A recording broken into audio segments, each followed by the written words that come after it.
Hello, this is Chef John from foodwishes.com with Dashi Buttered Chicken. That's right, one of my many hobbies is collecting rare and exotic pan sauces.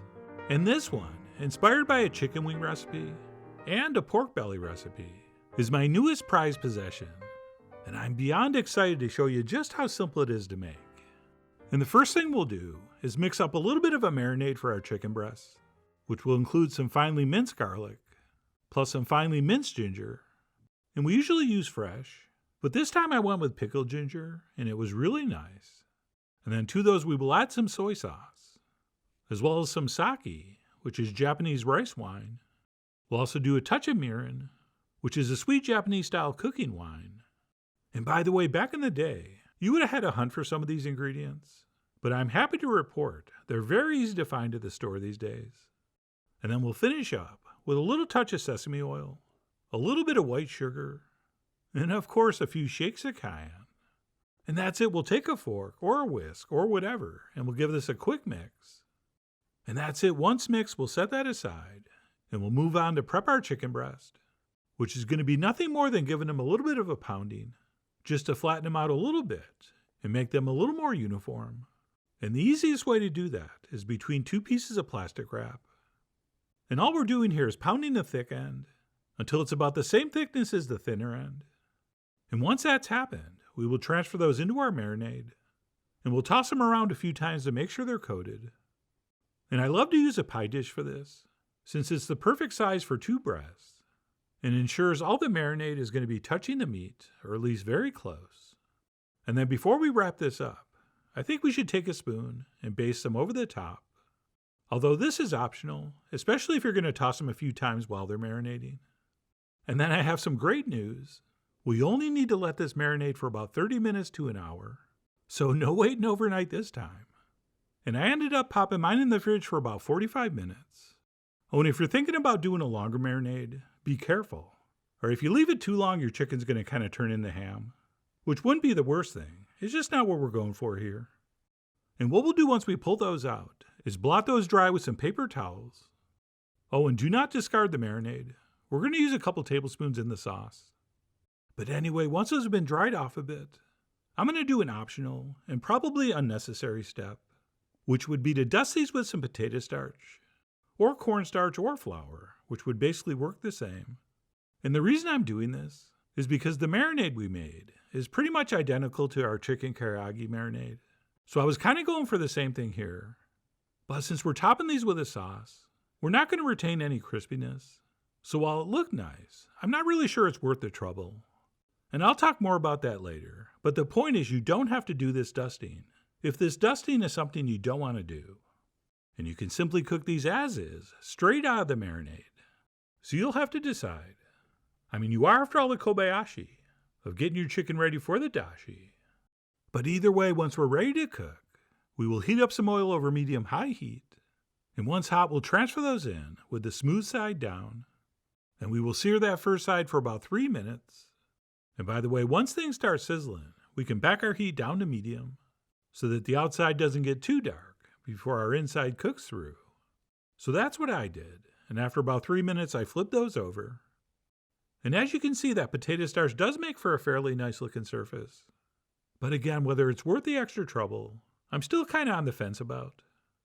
And what we'll do once flipped is give that second side about 3 minutes before we flip these over one last time. Oh, and let me give you a pro tip. Even though I never film them because they don't look good, you want to get yourself a nice big splash guard that goes over the pan. And that really does make cleanup so much easier. But anyway, once both sides have gotten about 3 minutes, and I've turned it back over to the original side for another minute or two, we will flip those over and check for doneness. And these were feeling and looking really good. Except for whatever that black thing was. I think it was fried pickled ginger. But anyway, once your chicken's cooked through, we'll turn off the heat, and we'll remove those to a plate and pop them in a warm oven until we finish our sauce, which is only going to take about 4 or 5 minutes. And for that, we will pour off the oil in the pan, and we'll set our heat to high, and we'll add 1 cup of chicken broth, followed by 2 tablespoons of our reserve marinade, as well as another touch of mirin, We will also want some seasoned rice vinegar for a little sweetness and acidity, followed by the star of the show, about a teaspoon of instant dashi granules, which is one of the reasons this sauce is so fast and easy. And what we'll do is give this a stir and wait for it to start to boil. And by the way, if you want to make homemade dashi, it's super easy, and I show you how in our miso soup video. But the instant granules are so convenient and produce pretty much an identical sauce. So that's what I'm going with. And what we'll do once this is boiling, besides giving it the occasional stir, is simply let it cook for like 3 or 4 minutes until it reduces by about 75% and hopefully resembles something that looks like this. And as soon as that happens, we have to turn off our heat and we'll toss in a couple tablespoons of cold unsalted butter, and we will start swirling the pan, and we will keep swirling the pan until that butter disappears. And it's going to thicken things up and produce one of the most beautiful, gorgeous, shiny sauces you have ever seen. I mean, look at that. You could do your makeup looking in that.